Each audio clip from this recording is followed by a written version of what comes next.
मनीष झा जी बिहार से। महाराज जी आपके चरणों में दंडवत प्रणाम।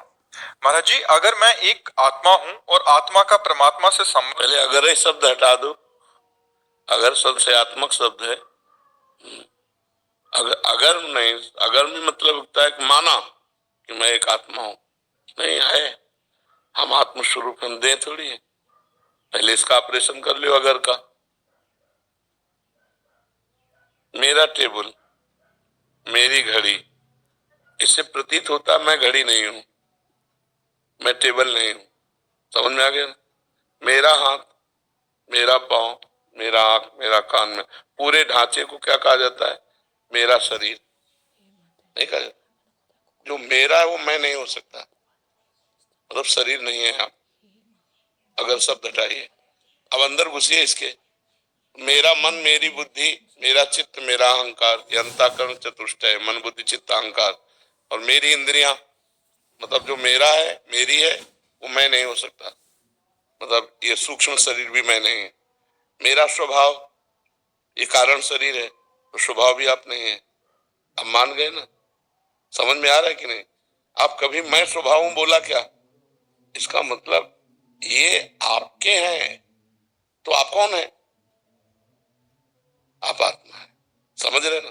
अगर मैं आत्मा हूं, इस शब्द का खंडन, आप आत्मा स्वरूप हैं। इस बात को समझ रहे ना? अब आगे बोलिए। महाराज जी मैं एक आत्मा हूं और आत्मा का परमात्मा से संबंध है। आत्मा ही परमात्मा, संबंध नहीं है, यही तो भ्रम है। संबंध नहीं है, वो परमात्मा ही है। तुम अपने को अलग इस रूप के कारण देखकर मान रहे हो। आपने देखा है क्या उस आत्मा को?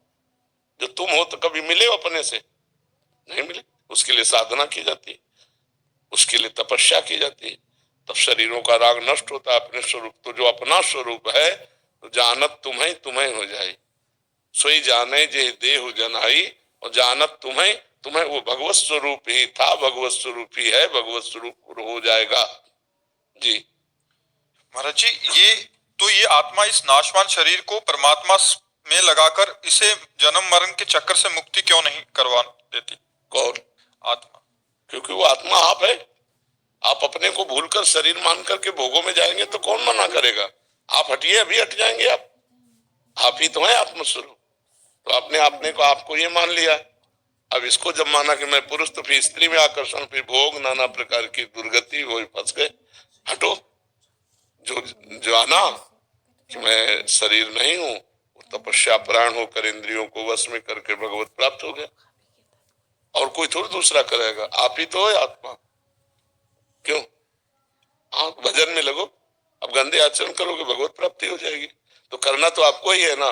क्या करना है? अच्छे कर्म करने, भजन करने, शास्त्र स्वाध्याय करना है, तप करना है, उससे भगवत प्राप्ति होती है। समझ पाए?